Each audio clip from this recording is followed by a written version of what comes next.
Coach, congratulations on the title. Won by a lot. Yeah. I'm really proud of the kids, and Thomas Lindsay this morning locking it up for us, taking fourth place. He caught on fire this postseason. Only losses. CVCA kid's tough kid, losing to the eventual state champion Heisey. He set the tone for us, and we're still got one more to go here in the finals, and want to make sure we finish on top. Fireworks are coming at 2:15. Yeah. I mean, you and I talked about it yesterday. Yeah. It's going to be unbelievable. We got two freak athletes. Is the motor going to be the difference? I know it's literally like 10, 15 minutes away. Is the motor going to be the difference? Yeah.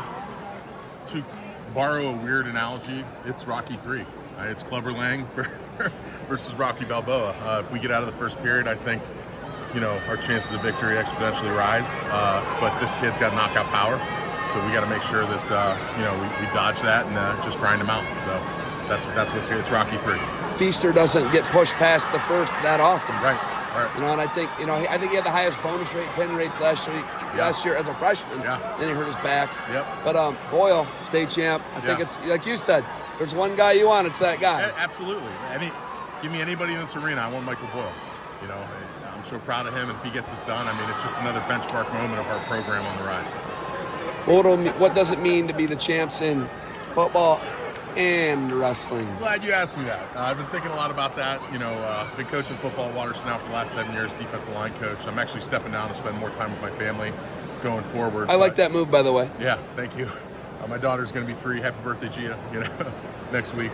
But, Brian Kennedy and I are really good friends. And when I took this job 7 years ago, when I met with Tommy Rollins and Phil Anglin, we started talking about the blueprint of what we wanted to build.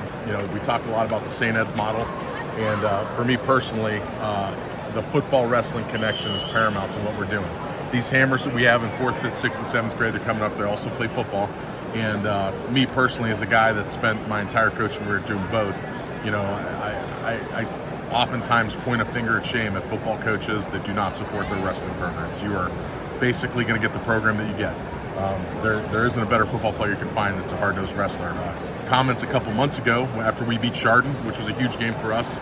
A lot of respect for their coach who just stepped down and retired. But his post-game interview, he talked about guys that we have on our defense line that are wrestlers. Michael Boyle is a dude, dominated their offensive line. CJ Ewell, who wrestled for us last year, defensive end, is a dude. And football coaches that know that you can build winning programs off of wrestling, succeed, and football coaches that don't are going to struggle. And hopefully they figure it out, but if they don't, it's fine because Watterson's figured it out, and that's why we're going to be really good for these next couple years. So you're telling me wrestling and football should work hand in hand? Absolutely. And if you're a football coach and you don't believe that, you are a fool. You see Tim Anderson? Do you know who that is? Oh, I know Tim. I played college football with his brother Jim. There you go. Yeah. So you know Tim Anderson. Know Tim real well. Yeah, good dude. Tim Anderson played 4 NFL seasons, maybe a little 4.5. He's vested. Yep. But that guy will tell you that right out of the gate. Yeah, I don't know if he remembers this. Way back in the day, I used to fight MMA, and one of my big wins up at Cleveland, I stepped out of the cage, and Tim Anderson, who had been having a pretty good night, gave me a giant bear hug. So, I love it. Great dude. Great guy, but he is the example, the standard. Absolutely the example. And, that's why Watterson is going to continue to be successful. A lot of reasons, but one of the big reasons that Coach Kennedy will tell you, we have some wrestlers coming through the pike that are going to be starting on our offense and defense, and it's going to keep it moving. So. Just so you know, you're feeding me the questions about football. Yeah. You're feeding them to me. I wore this for a reason tonight. This was a gift to our coaches at our banquet from the football banquet. And we had a great fall, and it's carried over to our winter. Kids like Michael Boyle, other kids that we have in our varsity lineup to play football. You're going to see a lot. You're going to hear a lot of names at the state championship in the fall carry over to the state tournament. Coach, congratulations on the team title. Congratulations on the state championships, the wrestling championships. Looks like the Eagles are going to continue to fly for years to come. That's right. Thanks, brother. Good luck in the state finals. Thank you.